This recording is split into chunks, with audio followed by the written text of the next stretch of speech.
여러분, 우리가 아침에 일어나면 잠자리에서 스트레칭 하시고, 그리고 한 걸음 한 걸음 발을 내딛습니다. 어떤 일을 하기 위해서 우리가 하루를 시작할 때, 움직일 때마다 사실은 우리는 죽음을 향해서 다가가고 있는 것이라 말을 해도 과언이 아닙니다. 제가 안식월을 지난 동안에 건강 회복을 위해서 몇 가지 운동 이것저것 하면서 그 중에 했던 것 중 하나가 아파트 계단 오르기였습니다. 63빌딩 높이가 250m인데요. 250m로 올라가고, 잠실 타워가 550m인데요.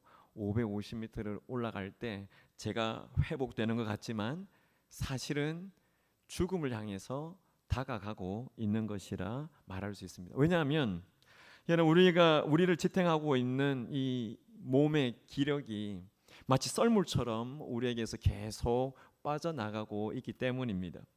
여러분, 우리의 기력은 시간의 흐름과 비례해서 조금씩 밤낮 계속 소모되고 있습니다. 그래서 죽음을 향해서 다가가고 있고, 반대로 죽음이 우리에게 다가오고 있는 것이라고 말을 할 수 있습니다. 여러분, 우리는 하나님 앞에서 죽을 수밖에 없는 그런 인간, 그런 존재이죠. 여러분, 오늘 사도 바울이 이 고린도 후서를 기록할 때가 AD 55년경입니다. 이때는 바울이 기독교를 개종한 지 한 20여 년이 지났을 때입니다. 예수 믿고 난 다음에 20년이 더 지났습니다. 여러분, 개종 당시에는 젊은이였는데 이 젊은 청년이 이제 시간이 한 20년 이상 흘렀기 때문에 더 이상 젊은이가 아닙니다. 여러분, 오늘 이 자리에 계신 분들 가운데 50대 이상 되신 분들은 아마 40대일 때도 저는 잘 못 느꼈던 것 같아요.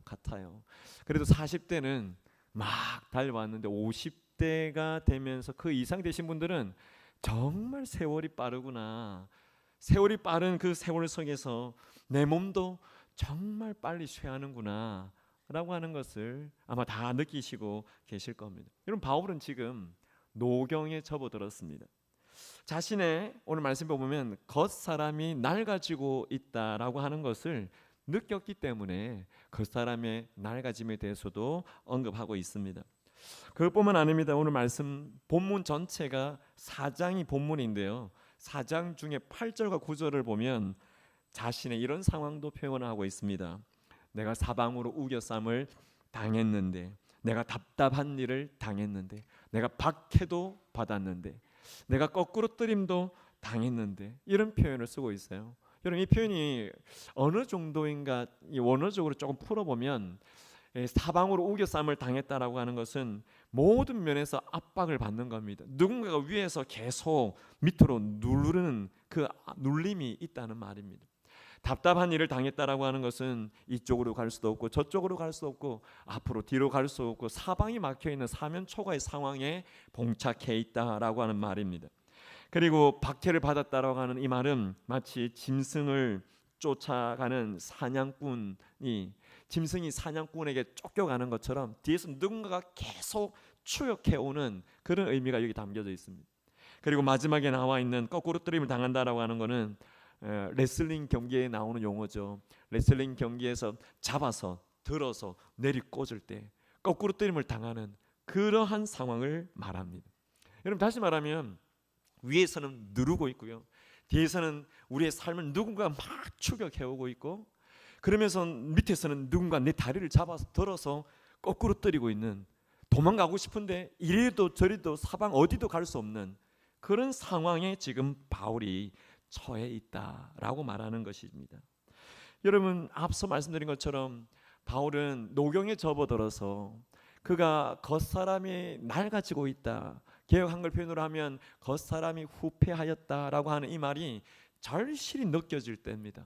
그런데 여기에 더해서 자신이 당한 이 말로 당할 수 없는 환난을 생각해 보면 이것은 겉사람이 낡아질 수밖에 없는 그런 모든 환경이다라고 하는 걸 바울은 이 4장에서 이야기합니다. 여러분, 4장에 한 가지 더 바울이 힘겨워하는 것 찾아볼 수 있습니다. 여러분, 4장 3절을 보면 이런 말이 있어요.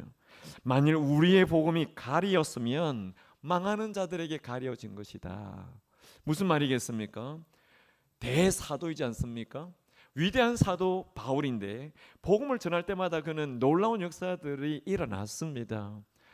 그를 통해 수많은 기적과 복음의 역사들이 일어났는데 오늘 이 말씀에 복음이 전파되었는데도 가리워졌다. 이 말은 복음을 정말 생명 있게 전했는데도 불구하고 복음이 효과가 없고 능력이 나타나지 않는 그런 상황들도 있었다라고 하는 겁니다. 이런 상황들을 접하면서도 바울은 겉사람이 날 가지고 있구나라고 하는 걸 느꼈다는 거죠. 사랑하는 여러분, 오늘 바울의 상황이 어떤지 제가 먼저 세 가지 정도 살폈습니다.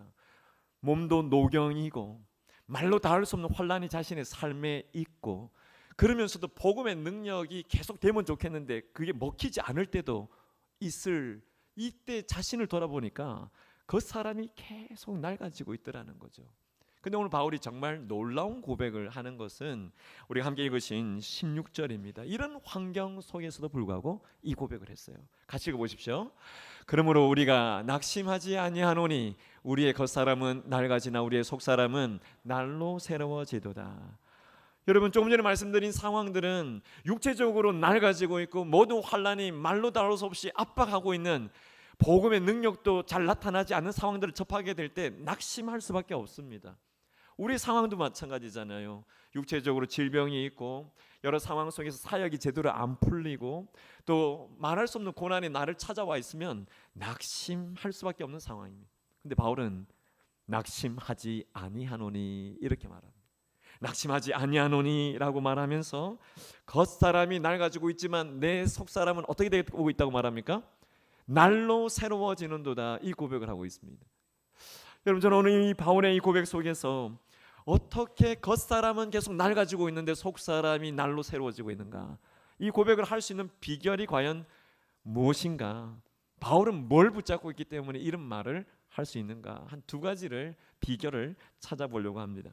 첫 번째는 우리가 정리해 볼 수 있는 것은 경중에 대한 영적인 인식, 영적인 분별력이 있어야 합니다. 이 한자로 써놨는데요, 가벼울 경자와 무거울 중자입니다. 가벼운 것과 무거운 것에 대한 영적 분별력이 있을 때 이런 고백할 수 있다는 거죠. 무슨 말인가? 여러분 17절을 같이 보십시오. 17절 한번 읽어보시겠습니다.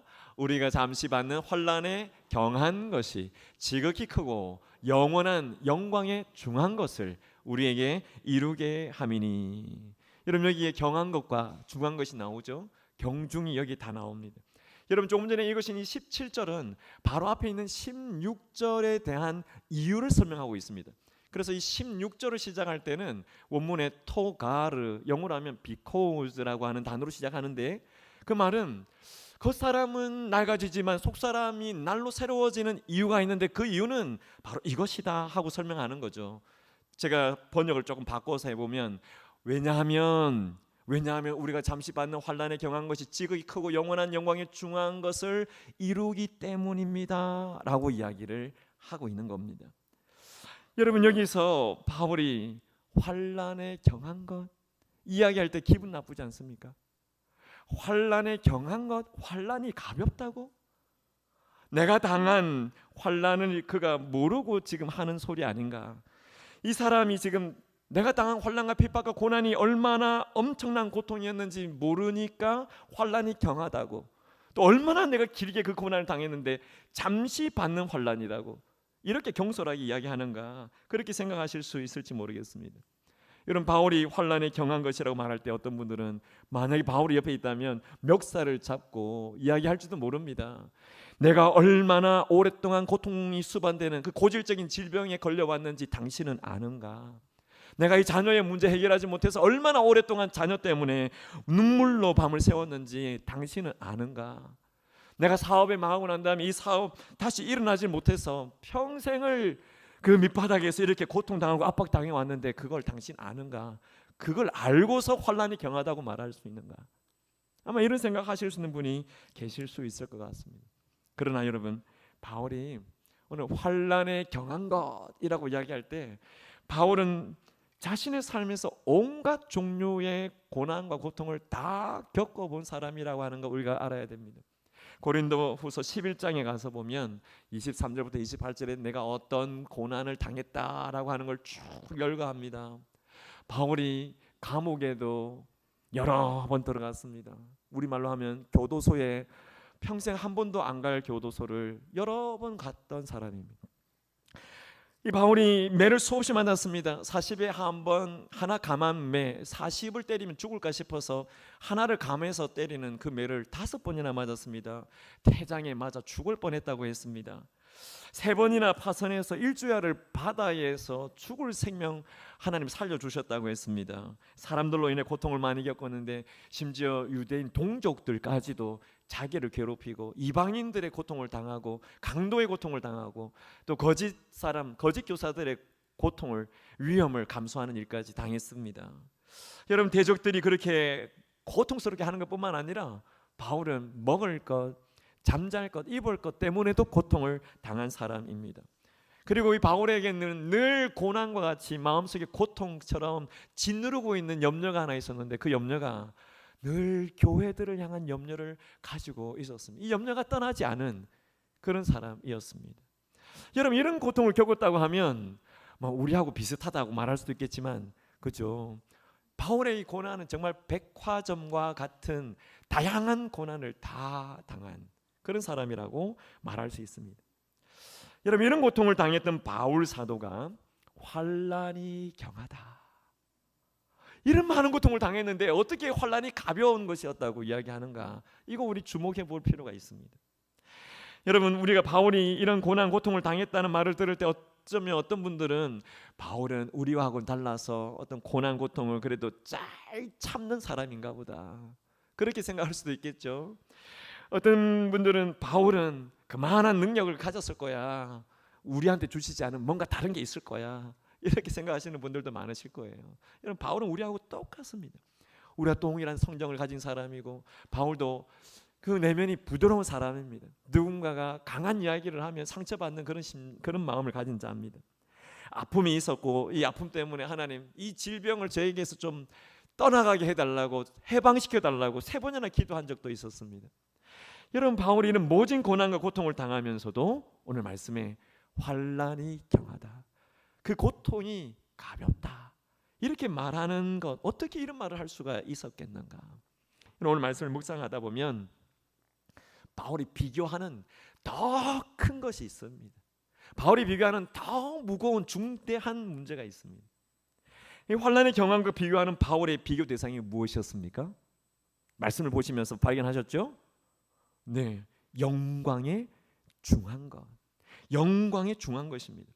사도 바울이 오늘 이 고린도 교회뿐만 아니라 로마 교회를 향해서도 편지를 쓸 때 이 경중에 대한 인식을 묵상하고 생각하는 그 구절들이 몇 개 나옵니다. 특별히 로마서 8장 18절을 한번 보십시오. 같이 한번 읽어보시겠어요? 생각하건대 현재의 고난은 장차 우리에게 나타날 영광과 비교할 수 없도다. 여러분, 여기도 경중에 대한 비교를 하고 있죠. 지금 현재의 고난은 장차 나타날 영광과 부사를 하나 더 넣으면 좋게 비교할 수 없다, 비교할 대상이 사실은 아니다, 그렇게 고백하는 거죠. 그 고백을 오늘 이 고린도서 4장에서도 하고 있습니다. 여러분 18절을 보십시오. 18절 같이 읽습니다. 우리가 주목하는 것은 보이는 것이 아니요 보이지 않는 것이니 보이는 것은 잠깐이요 보이지 않는 것은 영원함이라. 여러분, 이 말씀에 우리가 잠깐 주목해 보십시오. 특별히 이 구절에 주목하다라고 하는 이 단어를 보시면, 이 주목하다는 단어는 응시한다 그런 뜻을 갖습니다. 여러분, 주목하는 거나 응시하는 거나 같은 개념이죠. 그러나 정확하게 조금 더 설명하면 주목해서 봅니다, 이렇게 주목해서 보는 거죠. 근데 응시한다는 것은 원어적으로 목표를 세우고 그 목표를 끝까지 바라보는 것입니다. 그 목표에 향해서 바른 가치관을 가지고 계속 놓치지 않고 보는 것이 응시하는 것이고 18절에서 주목한다는 말의 의미입니다. 바울이 지금 가치의식을 가지고 목표를 가지고 응시한다고 할 때, 여러분, 바울이 지금 보는 것이 뭡니까? 보이는 것을 봤습니까? 보이지 않는 것을 봤습니까? 보이지 않는 것에 주목하고 있습니다. 여러분, 바울이 눈에 보이는 것이 아니라 보이지 않는 그것을 주목하면서 응시한다고 말하고 있는 것입니다. 여러분, 그러면 보이지 않는 그게 뭐죠? 17절에서 비교를 할 때 제시하고 있는 것처럼 환난에 경한 것, 이것이 지극히 크고 영원한 영광에 중한 것을 우리에게 이룬다고 했잖아요. 지극히 크고 영원한 영광에 중한 것, 바로 이 영광입니다. 여러분, 이 영광, 보이지 아니하는 이것에 주목하고 있다는 겁니다. 그러면 여러분, 이 영광이 어떤 영광인가? 도대체 영광에 중한 것, 이 영광이 뭔가 한번 보십시오. 오늘 4장에는 거기에 대한 답도 주시고 계세요. 4장 14절을 보십시오. 같이 읽어봅니다. 주 예수를 다시 살리시니가 예수와 함께 우리도 다시 살리사 너희와 함께 그 앞에 서게 하실 줄을 아노라. 아멘. 여러분, 이 말씀에서 주님을 다시 살리시고 부활하게 하신 분이 누구십니까? 네, 하나님 아버지시죠. 주 예수를 다시 살리신 이 아버지 하나님이십니다. 그분이 예수와 함께 누구도 다시 살리신다고 했습니까? 우리도 함께 다시 살리신다고 했습니다. 이걸 보면 이 하나님께서 부활의 영광 속에 하나님의 택한 백성들을 다 동참시키게 하시겠다는 말씀을 하고 계십니다. 여러분, 빌립보서 3장에 가면 바울이 같은 개념인데 또 다른 설명을 하고 있어요. 3장 20절 21절을 한번 보십시오.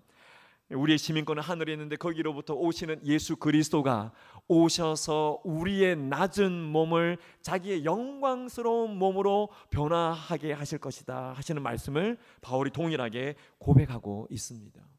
여러분, 부활의 영광에 참여하게 하겠다는 그 말의 주석이 바로 이 구절이죠. 여러분, 이 말씀은 헬라의 철학은 육체를 무시합니다.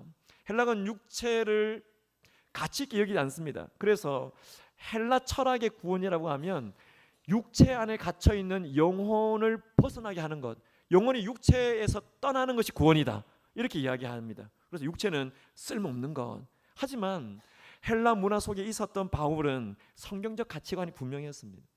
헬라 문화와 섞이지 않고 바울은 이 육체를 중요하게 생각했습니다.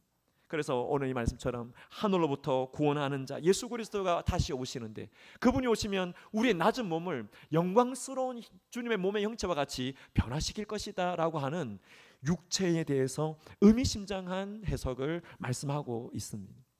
사랑하는 여러분, 낮은 몸이 뭘까요? 낮은 몸은 지금 우리가 갖고 있는 몸입니다. 이거 좀 있으면 죽으면 썩어 없어질 몸이죠. 낮은 몸은 지금 계속 늙어져 가고 있는 이 몸입니다. 이 낮은 몸은 부패할 수밖에 없는 우리의 몸입니다. 그러나 주님이 다시 오실 때는 우리의 낮은 몸을 주님의 영광스러운 부활의 그 몸으로 변화시키신다는 사실을 믿고 확신하시기를 축복합니다. 여러분, 지금 바울이 주목하는 것은 바로 이겁니다. 우리를 부활에 동참하게 하실 때 그 영광스러운 몸으로, 그 썩지 아니할 몸으로, 강한 몸으로, 신령한 몸으로, 하늘에 속한 그 몸으로 우리를 변화시키는 하나님의 놀라운 영광이 내 눈앞에 있다 하고 이것만 주목하고 응시하고 있다는 것입니다. 여러분, 바울은 이걸 바라보고 있기 때문에, 이 놀라운 변화를 기대함으로 응시하고 있기 때문에 지금 어떤 상황이어도 낙심하지 않는 거죠. 지금 어떤 상황이어도 문제되지 않는 겁니다. 사랑하는 성도 여러분, 바울과 같이 눈에 보이지 않는 것이지만 오늘 말씀에 영광에 중한 것, 응시할 수 있는 영안이 열리기를 예수님의 이름으로 축복합니다. 여러분, 누가 여러분들한테 와서 집사님, 권사님, 장로님, 성도님 영안이 열리셨네요, 이런 말을 들으면 내가 못 보던 걸 보는구나 깨닫는 거죠. 이런 말을 함부로 듣지는 않을 겁니다. 정말 보이지 않는 진리를 깨달을 때나 들을 수 있는 말이죠. 오늘 우리가 영안이 열릴 때 바울의 이 고백처럼 잠시 받는 환난에 경한 것이 지극히 크고 영원한 영광에 중한 것이 우리에게 이루어지게 한다는 이 진리를 볼 수 있는 경중에 대한 영적 분별력이 이 자리에 계신 모든 분들에게 있으시기를 예수님의 이름으로 축복합니다. 제가 몇 번 말씀드린 적이 있는데, 제가 어린 시절에 초등학교 3학년 때부터인 것 같아요. 중학교 시절까지 아버님 목회하시면서 먹고 살 게 없잖아요, 개척 상황에. 그래서 부업을 하셨던 게 양돈이었어요. 축사 하나를 쥐어놓고 거기 돼지 몇 마리를 키우면서 부업을 하셨는데, 주일날이나 아버님이 가시지 못할, 돌보지 못할 때 제가 이제 가서 밥 주고 와라 하고 이제 가서 밥을 주고 오고 그렇게 했던 적이 있습니다. 여러분, 제가 돼지를 그래도 수년을 키웠거든요. 제 손에 수년 동안 돼지가 키워졌어요. 그 돼지를 키우면서 돼지란 동물은 이런 동물이구나 하고 특성을 발견한 게 있는데, 우리가 다 아는 겁니다만 돼지는 먹는 걸 좋아합니다. 먹는 것만 바라봅니다. 돼지가 바라보는 것은 그 먹는 음식을 주는 사람을 쳐다봅니다. 두 가지 외에는 아무것도 쳐다보지 않습니다. 여러분, 돼지가 하늘을 보면서 묵상하는 것 본 적 있습니까? 돼지가 그렇게 할 수 있는 존재가 아닙니다. 본능적으로 움직이는 존재이긴 합니다만 돼지가 하늘을 쳐다볼 때가 있습니다. 언젠가 하면 땅바닥에 등을 대었을 때, 그때 한번 이렇게 쳐다보는 게 돼지입니다. 여러분, 이 돼지를 보면서 제가 깨달은 것은 우리 신앙도 마찬가지인 것 같다. 여러분, 환난이 있고 고난을 당할 때는 우리 등 바닥이 방바닥에 붙어 있을 그때나 이렇게 하늘을 쳐다보지. 여러분, 보통의 사람들이 살아갈 때 뭘 쳐다봅니까? 땅에 있는, 눈에 보이는 것만 쳐다봅니다. 땅에 있는 행복, 어떻게 하면 잘 살 수 있는가, 그 조건만 봅니다. 그러나 여러분, 우리 눈에 보이는 것이 우리의 가치관이 되어서는 안 될 줄 믿습니다. 여러분, 영적인 가치관을 세상에 눈에 보이는 것에 두고 있다면 우리는 영혼의 삶에 실패하고 있는 것입니다. 오늘 말씀을 보면 우리의 가치관은 눈에 보이지 않는 것에 두어야 됩니다. 왜냐하면 보이는 것은 잠깐이요, 보이는 것은 잠깐 지나가는 안개와 같고 그림자와 같고, 보이는 것은 꺾여진 꽃과 같아서 곧 시들어 없어져 버릴 것입니다. 땅의 눈에 보이는 모든 것이 그와 같은 것들입니다. 그래서 오늘 말씀은 우리에게 말씀합니다. 환난에 경한 것과 영광에 중한 것, 이 경중을 분별할 줄 아는 분별력을 우리 안에 갖고 있어서 우리 눈에 보이진 않지만 확실한 것, 우리 눈에 보이지 않지만 더욱 확실하고 분명한 것, 저 영광스러운 하나님의 세계를 바라볼 수 있는 그 영안이 우리에게 열릴 때 우리는 결코 낙심하지 않게 된다는 사실을 기억하시고, 그럴 때 우리가 바울의 고백처럼 날로 내 속사람이 새로워지도다 고백할 수 있음을 믿으시기를 축복합니다. 영안이 열린 분들 되시기를 축복합니다. 두 번째, 제가 두 가지 비결을 말씀드린다고 했잖아요. 오늘 바울이 낙심할 수밖에 없는 겉사람이 낡아지는 이런 상황 속에 낙심하지 않고, 겉사람은 낡아지지만 속사람이 새로워지는 두 번째 비결은 바울 안에 보배를 그 자신 속에 가지고 있었기 때문이라 말할 수 있습니다. 이런 오늘 말씀의 16절을 보십시오. 16절에 보면 그러므로라고 하는 접속사가 나오죠. 이 앞에 것과 뒤에 것을 연결하는 인과 접속사입니다. 이 그러므로라고 하는 앞에 어떤 내용이 있는가 보면 그러므로 새로워지도다 원인이 나오겠죠. 그러니까 앞에 가서 보시면 많은 말씀이 있지만 특별히 8절과 9절 앞서 보셨던 구절을 한 번 더 보시기 바랍니다. 8절 9절을 보면 위에서는 누르고 있는 압박입니다. 뒤에서는 막 추격해오고 있습니다. 그리고 밑에서는 다리를 잡아서 들어서 거꾸로 때리고 있습니다. 그리고 어디로든가 도망가려고 하지만 도망가지 못하는 이런 환난과 고난의 상황이 바로 이 8절 9절입니다. 근데 놀라운 것은요, 바울이 이 사장을 기록할 때 바울이 얼마나 맷집이 좋은지, 이 고난의 맷집이 얼마나 좋은지, 넘어졌다가 오뚜기처럼 다시 벌떡 일어납니다. 넘어졌다가 오뚜기처럼 일어납니다. 여러분, 바울은 우리와 성정이 똑같은 사람입니다. 그 사람은 뭐 더 많은 걸 가진 게 아닙니다. 우리가 똑같은 죄악의 본성을 가진 질그릇같이 연약한 자입니다. 근데도 바울은 수없이 권투용으로 말하면 원투 맞으면서 넉다운, 땅바닥에 넘어지긴 했지만 넉아웃, KO 당한 적은 한 번도 없습니다. 여러분 기억하십시오. 넉다운 당하는 일들이 여러 번 그의 삶에 있었지만 바울이 하나님을 바라보면서 제대로 응시하며 나갈 때 KO 당한 적은 한 번도 없다는 겁니다. 여러분 그 비결이 무엇이겠습니까? 오늘 이 말씀입니다. 여러분 4장 7절을 같이 읽어보겠습니다. 시작. 우리가 이 보배를 질그릇에 가졌으니 이는 심히 큰 능력은 하나님께 있고 우리에게 있지 아니함을 알게 하려 함이라. 아멘. 여러분 비결이 뭐였습니까? 보배를 내 질그릇 안에 가졌기 때문입니다. 여러분 바울이 고난과 고통 중에서 수없이 넉다운 됐지만 KO되지 않은 비결은 그 안에 정말 질그릇같이 나약하고 연약한 자신 안에 보배가 있었어요. 여러분, 이 보배가 무엇입니까? 이 보배가 뭔지 알아야 되잖아요. 보배에 대해서도 오늘 4절과 6절에 나옵니다. 여러분, 4절 6절에 보시면 보배를 설명할 때 이렇게 표현하고 있어요. 4절에서는 그리스도의 영광의 그 복음의 광채를 이야기하고 있고, 6절에서는 하나님의 영광의 빛이 비추어진다고 말하고 있습니다. 여러분, 이것이 보배인데요, 잘 보십시오. 하나님의 영광의 빛이 비추어져서 하나님의 영광을 알게 하는 그것이 무엇이겠습니까? 그게 복음이잖아요. 그 복음 안에 핵심 중에 핵심이 누구겠습니까? 예수 그리스도죠. 그래서 하나님의 영광의 빛이 비추어서 복음을 알게 하고 그 복음 안에 계시는 예수 그리스도가 분명하게 드러나게 되는데, 이 예수 그리스도가 바로 보배입니다.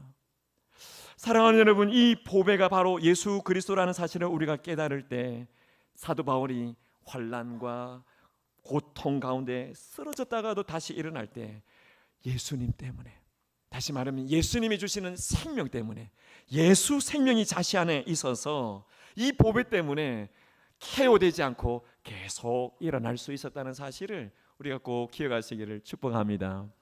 옆에 계신 분에게 한번 권면해 주십시오. KO 당하지는 맙시다. 그러시면서 예수 생명으로 충만하시길 바랍니다. 권면해 주시면 좋겠습니다. 예수 생명으로 충만하시기 바랍니다. 사랑하는 여러분, 이렇게 사도 바울이 예수 그리스도 하나님의 영광을 알게 하는 그 빛이 질거릇처럼 연약하고 나약한 자신 안에 비춰졌을 때 사도 바울은 왜 나한테 이런 환난이 오나, 나한테 왜 이런 고난이 오나 그렇게 원망하거나 또 낙심하지 않았습니다. 그가 자신의 신세를 한탄하면서 왜 내 삶은 이렇게 많은 풍파가 있나, 그렇게 신세 타령도 하지 않았습니다. 대신에 오늘 4장을 보면 정말 놀라운 고백을 합니다. 여러분, 10절과 11절 우리의 고백이라 생각하며 같이 한번 읽어보십시오. 우리가 항상 예수의 죽음을 몸에 짊어짐은 예수의 생명이 또한 우리 몸에 나타나게 하려 함이라. 우리 살아있는 자가 항상 예수를 위하여 죽음에 넘겨짐은 예수의 생명이 또한 우리 죽을 육체에 나타나게 하려 함이라. 아멘. 이런 말씀에 보면 10절에 예수님의 죽음을 몸에 짊어진다라고 하는 이 표현이 있잖아요. 예수님의 죽음, 그 죽음을, 예수님의 그 십자가를 내 몸에 짊어진다는 것이 어떤 뜻인가 하면 환난이 올 때, 고난이 올 때, 핍박이 올 때를 말하고 있는 건데, 우리가 나중에 죽어서 어떤 결정적인 행위의 죽음, 그 죽음을 말하는 게 아니라 지금 여기서 11절에 보시면 우리가 항상 예수님을 위하여 죽음에 넘겨지는 상황이 있어요. 예수님 때문에 다른 사람한테 멸시와 모욕을 당할 때가 있습니다. 예수님 때문에 죽음에 넘겨지는 과정이 우리의 삶에 나타난다는 거죠. 그때를 말하는 겁니다. 예수님 때문에 불신자들에게 양보해야 되고, 예수님 때문에 세상으로부터 모욕과 멸시를 당해야 되고, 예수님 때문에 어떤 때면 죽음도 불사해야 될 때가 있는데, 이것이 바로 예수의 죽음을 내 몸에 짊어지는 것입니다. 여러분, 예수님을 위해서 그렇게 어려운 일을 당할 때마다 바울은 고린도전서 15장에서 나는 날마다 죽노라 하면서 매일 죽는 인생을 그가 살았잖아요. 어떻게 그런 삶을 살 수 있습니까? 바로 예수 그리스도가 자신 안에 생명이 되었기 때문입니다. 여러분, 예수 그리스도가 자신 안에 보배였기 때문에 바울 안에는 반짝반짝 빛나는 게 있는데 바로 예수님의 생명이 반짝반짝 빛나는 거예요.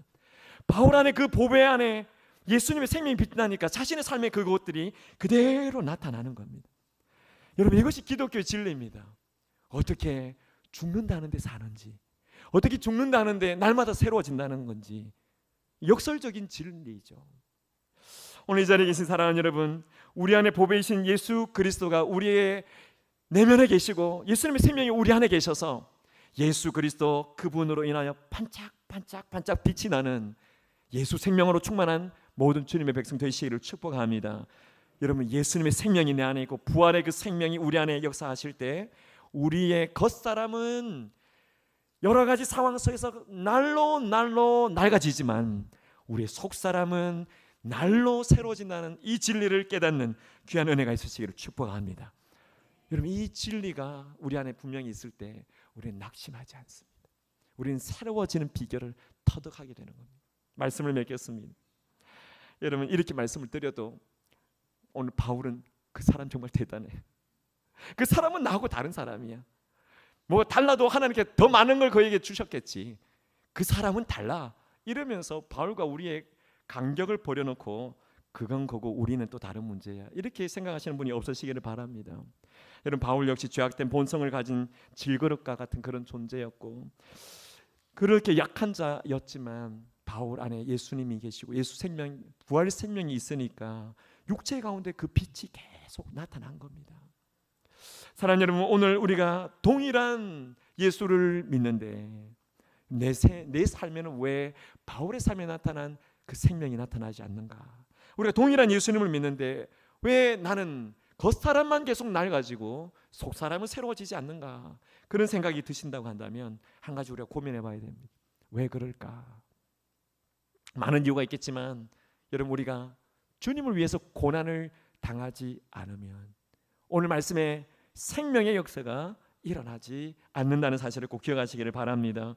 여러분, 이 가을에 우리가 우리 삶을 돌아보시면서 왜 예수님의 부활의 능력이 내게 경험되지 않는가? 내 몸에는 왜 예수님의 생명의 역사들이 나타나지 않는가? 할 때 내 안에 뭔가 타협하고 있는 것이 있지 않는가?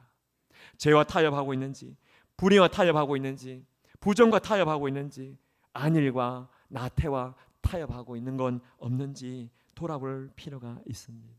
여러분, 우리가 우리 자신을 돌아볼 때 오늘 우리 모든 성도님들을 그리스도의 사람으로 하나님이 바로 세우시고 고난이 오더라도 그 고난이 점점 우리 가운데 많이 온다 할지라도 고난을 당하면 당할수록 우리 안에 보배가 반짝 빛이 나는 그런 역사가 있게 하실 줄 믿습니다. 여러분, 어떤 젊은 성악가가 계셨어요. 이 성악가가 노래를 불렀는데 박수가 우레와 같이 터졌습니다. 근데 그 앞에 한 두 분 교수님이 앉아 계셨는데 한 분 교수님이 그 성악가에 대해서 평가하기를, 야, 정말 아름다운 목소리, 정말 아름다운 노래다, 그렇게 이야기했습니다. 근데 또 한 분 교수님이 평가하기를, 야, 저분은 위대한 성악가가 될 자질을 충분히 갖췄다. 다만 그가 그녀의 가슴이 찢어지는 그 마음으로 노래를 한다면, 이런 조건을 달았어요. 여러분, 무슨 이야기입니까? 우리의 인생의 슬픔과 인생의 고통과 고난이 올 때 그녀와 같이 그녀에게 요청한 것처럼 가슴이 찢어지는, 우리 심령이 찢어지는 그 간절함을 가지고 나아갈 수 있다면, 여러분, 그 성악가의 목소리에 인생이 실리는 것처럼 우리의 삶에 예수 그리스도의 생명이 담긴다는 사실을 믿으시기를 바랍니다. 여러분, 이 가을에 영혼을 향한 간절함을 가지고 나갈 때 우리가 어떤 고난도 감수하기를 마음에 결단하시기 바랍니다. 예수 그리스도를 전할 때 고난 당연히 옵니다. 고난 받을 때마다 내 안에 보배가, 내 안에 예수 그리스도가 빛을 반짝반짝 나타내면서 놀라운 역사를, 예수님의 생명 역사를 우리의 삶에서, 전도의 현장에서, 영혼을 향한 그 간절한 기도에서 나타나게 하실 것을 믿고 확신함으로 나아갈 수 있는 이 가을 학기가 꼭 되실 수 있기를 축복합니다. 여러분, 겉사람은 아무리 바르고 아무리 고치고 아무리 잘해도 낡아집니다. 하지만 속사람은 날로 새로워지는 이 두 가지 비결을 기억하실 때 가을 학기 안에 우리 모든 성도님들에게 하나님 주시는 영혼의 놀라운 축복이 있고 눈에 보이지 않는 걸 바라볼 수 있는 영적인 분별력이 있어서 하나님이 말씀하신 것처럼 예수님의 죽음을 내 몸에 짊어지고 갈 수 있는 주님의 사람이 꼭 되시기를 예수님의 이름으로 축복합니다. 우리 가슴에 손으로 감 고백하겠습니다. 기도하겠습니다. 하나님, 예수님의 죽음을 내 몸에 짊어지고 예수님을 위하여 죽음도 감수할 수 있는 주님의 사람 되기를 간절히 원합니다. 주님, 오늘 말씀해 주신 것처럼 어떠한 상황에서도 우리 속사람이 날로 새로워질 수 있는 새로움의 비결 깨닫게 하실 때 주님, 우리의 눈을 열어 영적인 것, 하나님의 영광에 중한 것을 바라볼 수 있게 하시고 예수 생명이 우리 안에 충만케 역사하여 주시옵소서. 예수님의 이름으로 기도하옵나이다. 아멘.